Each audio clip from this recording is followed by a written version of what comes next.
3 Mei 1999 di Krunggoko, Kecamatan Dewantara, Aceh Utara. Euforia reformasi di Jakarta menjalar keluarga Aceh yang selama 10 tahun terakhir hidup di tengah operasi Jaring Merah atau yang dikenal dengan DOM, Daerah Operasi Militer. Warga turun ke jalan dengan senjata tajam karena beredar kabar pasukan TNI hendak menyerbu desa Cotmurong, Aceh Utara.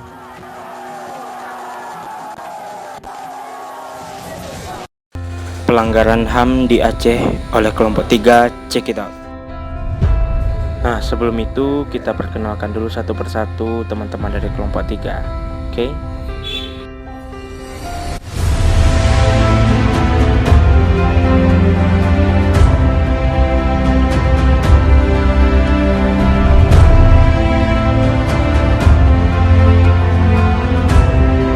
Sejarah pelanggaran HAM di Aceh.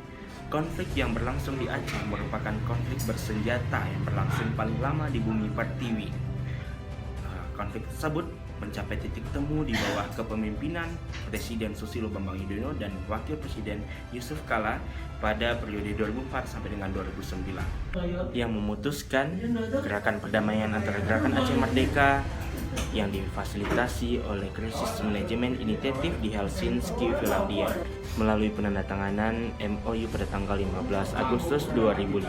Aceh merupakan daerah penderitaan yang hebat karena kasus pelanggaran HAM yang tergolong berat, gross violation of human rights, karena konflik berkepanjangan. Berbagai peristiwa kekerasan yang tergolong masif pernah terjadi di Aceh, pernah terjadi pada masa daerah operasi militer atau yang dikenal dengan DOM diterapkan di Aceh beserta berbagai operasi militer sesudahnya. Melalui sejumlah advokasi yang dilakukan oleh lembaga advokasi hak asasi manusia antara lain Kontras, Komnas HAM, dan LBH menyebutkan sejumlah kasus penting yang terjadi di Aceh seperti kuburan massal Bukit Tengkorak, kasus KNPI pasca DOM sudah diselesaikan oleh Mahmil. Baik, selanjutnya pelanggaran hak asasi manusia yang pernah terjadi di daerah Aceh bukan hanya isapan jempol belaka seperti dikemukakan oleh pengamat, melainkan memperoleh pengakuan dari pemerintah dan aparat keamanan yang pernah bertugas dalam berbagai operasi di Aceh. Sampai saat ini, kasus-kasus pelanggaran HAM di Aceh belum diadili seluruhnya dengan berbagai alasan normatif bahkan politis. Contohnya, peristiwa hak asasi manusia tersebut adalah tidak hanya telah melukai hati rakyat Aceh secara fisik, tapi juga harkat, martabat, harga diri, dan keyakinan yang memori kolektif masyarakat Aceh, khususnya masyarakat yang menjadi korban dari berbagai peristiwa pada masa konflik. Sangat tidak mungkin merupakan itu semua, terkecuali karena slogan damai itu indah, maka masyarakat Aceh saat itu menjadi tertidur lelap, bukan karena lelah setelah damai kita jaga, melainkan dapat dikatakan lalai sedang berasik-asik menikmati damai yang terkesan nyaman namun belum menyentuh hakikat ketenangan. Sebagaimana harapan seluruh lapisan masyarakat di Aceh, oleh karena menimbang berbagai hambatan yang mungkin dialami banyak elit selama ini, serta terlepas dari berbagai perbedaan pandangan dari para pakar dan aktivis yang senantiasa memperjuangkan konsep paling adil dan bermartabat terhadap penyelesaian pelanggaran hak asasi manusia di Aceh. Penulis dalam kesempatan ini mencoba meyakinkan diri dan merasa optimis bahwa peluang penyelesaian dosa-dosa masa lalu tersebut akan berhasil melalui konsep tunggal, yaitu never to forget but to forgive. Arti kata tidak melupakan tetapi memaafkan. Melalui Komisi Kebenaran dan Rekonsiliasi atau KKR Aceh, sejumlah negara telah berhasil mengurai benang kusut masa lalunya dengan pendekatan KKR. Yang poin B berkaitan kasus pelanggaran yang terjadi di Aceh. Nah, di Indonesia yaitu di Aceh itu sendiri dirasa layak mempertimbangkan suatu alternatif solusi, di mana sebagaimana di dalam yang tercantum di dalam pasal 229 ayat 1 Undang-Undang Nomor 11 tahun 2006, yaitu berkaitan tentang pemerintahan Aceh. Nah, Aceh bagi masyarakatnya sendiri memaafkan merupakan suatu perbuatan yang baik dan sebagai salah satu tanda atau bukti ketakwaan kepada Allah Subhanahu wa taala. Sangat penting bagi mereka untuk memulihkan harkat, martabat dan juga harga diri mereka sebagai rakyat yang bebas. Di mana dengan begitu mereka dapat menjalankan suatu kewajiban sebagai salah satu dari anak bangsa dalam negara Kesatuan Republik Indonesia yang merdeka, damai dan juga adil. Terlebih lagi masyarakat Aceh menjadikan Islam sebagai pandangan hidup, sehingga proses menciptakan perdamaian merupakan suatu yang dianjurkan, karena di dalam Islam itu sendiri melarang umatnya untuk menebarkan suatu kebencian, peperangan ataupun juga dendam.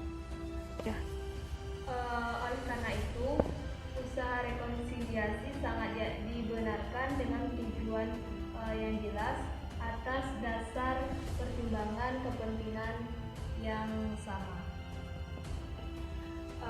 Baiklah, tujuan yang jelas itu tentunya dimaksudkan untuk mencapai suatu tujuan, yaitu kedamaian dan saling menguntungkan menguntungkan semua pihak tanpa ada merugikan pihak yang lain. Sekian dan terima kasih. Baiklah teman-teman, sekian dari penjelasan materi dari saya. Untuk materi selanjutnya akan dilanjutkan oleh teman saya. Analisis kasus pelanggaran HAM di Aceh, di mana bangsa ini merupakan suatu proses penyembuhan. Hal ini hanya akan terjadi jika penyakit diketahui, didiagnosis, dan diobati. Tujuan proses ini intinya membawa pelaku mengakui kesalahan sejarahnya. Apabila tahapan ini berhasil dilakukan, meski dengan risiko yang besar, diyakini bahwa sumbangnya kepada proses rekonsiliasi sangat berharga. Kita semua tentu tidak menghendaki masyarakat Aceh selamanya tenggelam dalam bangkai luka sejarah yang ujung-ujungnya mengiring banyak kalangan, khususnya masyarakat biasa, tidak henti berkubang dan dalam deretan pertentangan dan kekerasan yang berdarah-darah. Untuk itu, bila ada suatu perdamaian tetapi merugikan pihak yang lemah, maka seorang pemimpin atau penguasa dalam hal ini wajib menolak klausul perdamaian atau rekonsiliasi tersebut. Hal ini sesuai dengan fitrah manusia yang telah menggariskan bahwa pihak yang lemah harus dilindungi serta mendapat jaminan kehidupan yang layak, sehingga jika ia dirugikan akibat klausul perdamaian yang tidak berimbang, maka hasilnya pun mudah untuk ditebak karena berujung kepada tidak tercapainya suatu keadilan itu sendiri. Praktis keberadaan Konun nomor 17 tahun 2013 tentang Komisi Kebenaran dan Rekonsiliasi Aceh saat ini hendaknya menjadi solusi dari ketentuan dan sejarah kekerasan yang panjang sekaligus kebutuhan hukum demi melawan upah dari segala macam persoalan kemanusiaan yang sepatutnya mendapat perhatian kita sejak awal. Pemecahan tuntutan masyarakat atas pelanggaran hak asasi manusia memang bukan pekerjaan mudah. Pemerintahan Indonesia pasca reformasi mengalami masalah yang pelik. Keadaan ini ikut menimpa pemerintahan serupa di belahan dunia. Bahkan menjangkiti elit pemerintahan Aceh di tingkat lokal. Pada akhirnya, pemerintahan di masa transisi berusaha menyelesaikan kejahatan berat hak asasi manusia dengan upaya mendamaikan. Tidak heran bila usaha mereka sebatas upaya memberi keadilan transisional yang tentu tidak sepenuhnya memuaskan. Baiklah, hanya itu penampilan kami dari kelompok 3. Kalau ada pertanyaan dari teman-teman, kami persilahkan. Assalamualaikum warahmatullahi wabarakatuh.